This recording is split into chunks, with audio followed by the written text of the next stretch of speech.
저 노무현 대통령님께서 저희가 깨어있는 시민이 돼야지 뭔가 민주주의가 더 발전하고 그러실 수 있다고 하셨는데 그 깨어있는 시민이 되면 그러니까 유시민 작가님이나 그런 분들처럼 되려면 어떠한 노력을 해야 할까요?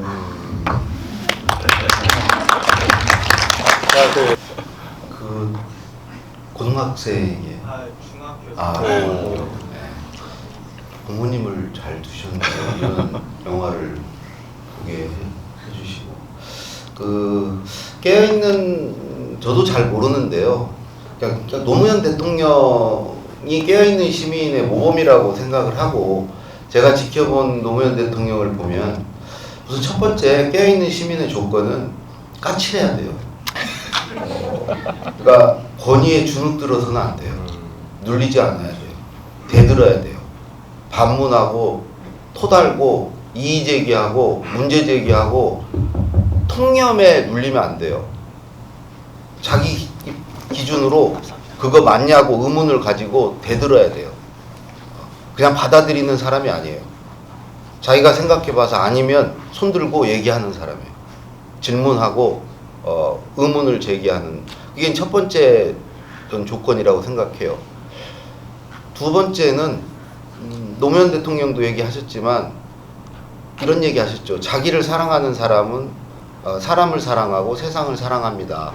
그런 세상을 바꾸기 위해서 이제 노력한다는 얘기를 쭉 하셨어요. 사람을 규합하고 그 사람들끼리 세상을 어떻게 바꿀 건지를 생각하고 행동하고 이렇다고 그랬는데 두 번째 조건은요. 저는 공감력인 것 같아요. 그러니까 사람에 대한 관심이 있고 사람을 이해하려고 그러고 사람의 어떤 그 입장이나 처지를 알고 사람의 마음과 심정을 알고 그 사람을 돕기 위해서 노력하는 사람. 그러니까 남이 그러건 말건 됐어 나몰라라 하는 사람이 아니고 그러니까 공감력이 있는 사람들은 측은지심도 있고요. 그게 발전하면 정의감이 돼요. 왜 그러냐면 이게 어떤 사람을 그냥 개인에 대해서 뭐 그 사람을 측은하게 생각하거나 도우려고 하거나 그런 차원이 확대가 되면은 그게 이제 사회에 대해서 그런 공감력을 발휘해요. 불의를 보면 못 참아요. 저 같은 경우는 지하철에서 누가 행패를 부리면은 옆칸으로 조용히 가거든요. 근데 어떤 사람들은 가서 말려요. 불이익을 감수하고 어떤 낭패를 당할지 모르는데 끼어들어요. 자기 일도 아닌데 가가지고 왜 그러시냐고 그래요. 그 공감력이에요. 그 당하고 있는 사람의 입장에서 생각하는 거예요. 저 사람이 얼마나 힘들까. 그 내가 좀 불이익 당하더라도 가서 도와야 되겠다. 그냥 자동으로 가는 거예요. 이게 이제 그런 게 이제 공감력의 결과죠. 근데 그렇지 않은 사람들이 훨씬 많아요. 사이코패스가 진짜 많아요. 근데 그런 사람들이 다 사회에서 출세하고 높이 가요. 공감력이 없는 사람이. 공감력을 갖기 시작하면 경쟁에서 불리해져요. 자기만 알아야지. 자기 시간을 남을 위해 쓰지 않아야지. 남한테 내 갖고 있는 걸 공유하지 않아야 그게 이제 출세를 하는데 되게 공감력이 있는 사람들은 그게 안 되거든요. 그러니까 옆에 사람이 술 한잔해 그러면 할 얘기 있어 그러면 됐어 나 지금 이래야 돼. 학교 다닐 때는 지금 공부해야 되는데 무슨 소리야 이래야 되는데 뭔 얘기인지가 궁금해요 이 사람이. 그리고 얘기를 들으면 왠지 뭔가를 도와줘야 될 것 같고 그거에 빠져들어요. 그러니까 두 번째는요. 그런 공감력이 있어야 돼요. 깨어있는 시민이 되려면. 그게 없으면 안 되는 거죠. 또 하나 더 얘기를 하면 공부하는 사람이어야 돼요.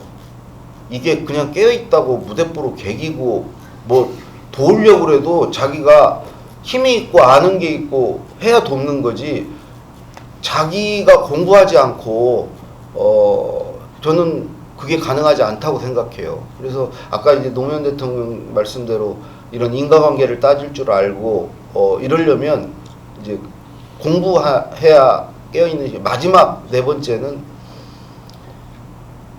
뭔가를 행동하고 실행하고 시도하고 도전하는 사람이죠. 깨어있는 사람은 이제 사실 뭐 그거 절대 쉬운 일이 아니죠. 김대중 대통령이 그랬죠. 뭐 정 두려우면 벽에다 대고 욕이라도 해라. 그 낙서라도 해라. 그게 행동하는 양심이다. 양심이 있으면 뭐하냐? 행동하지 않으면 아무 소용없는 거다. 그래서 마지막 조건은 그렇게 행동하고, 이게 진짜 용기가 필요한 일인데, 노무현 대통령을 가만히 보세요. 그 선거에 계속 떨어지면서도 가서 뭔가 도전을 하고, 상고 나와서 법전 살 돈도 없는데 사법고시에 도전하고 행동하는 분이에요. 그러니까 이제 그런 행동이 사실은 자기 이익을 위한 건가, 대의를 위한 건가, 가치나 명분을 쫓는 건가, 내 신뢰를 쫓는 건가, 행동이 그 행동도 이제 어떤 방향이냐 다른데, 사실 노무현 대통령도 80년대 후반까지는 그런 대의를 쫓고 명분과 가치를 추구하는 행동을 하지는 않으셨던 것 같아요. 이제 그 이후에 이제 변하셨던 거고, 어쨌든 뭐가 됐건 그런 이제 실행력이 필요한 거죠. 그래서 한 4가지 정도가 저는 깨어있는 시민이 되려면 필요한 거라고 생각합니다. 말씀을 듣다 보니까 생각이 나는데 인터뷰 해주신 분들 중에서 김경수 지사님이 인터뷰 해주신 게 생각이 나는데요. 대통령이 이제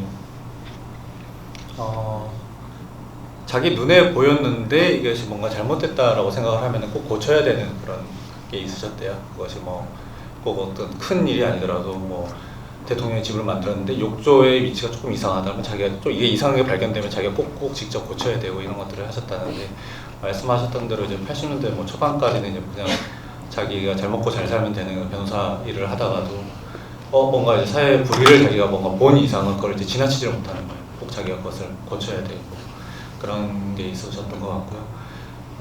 아까 이제 뭐 강홍 작가님이 이제 뭐 대통령의 말씀을 빌려서 말씀을 하셨지만은 어쨌든 뭔가를 궁금해하고 용기를 내고 행동을 했다는 것 자체에서 방금 이미 질문을 해주신 분이 이미 어떠한 조건을 가지고 있는 것이 아닌가라는 생각이 좀 들었습니다. 까칠해요. 주변 사람들 엄청 힘들어했거든요. 너무 까칠해가지고. 이승만 초등학교 때인가 이승만 찬양하는 글짓기 대회를 했는데 백진했다가 뒤지게 맞았다고. 그냥 뭐라도 써내시지 찬양할 게 없다고 백지를 내셨대요. 그래서 선생님한테 엄청 맞았대요. 왜 때리냐고 계속 하는데 계속 맞았대요. 내가 뭘 잘못했냐고. 네, 저기. 혹시 조지부 씨 대통령하고 어떤 그 에피소드 있으셨는지? 제가 부시하고 있을 일이 없어요. 대통령, 노무현 대통령과 부시.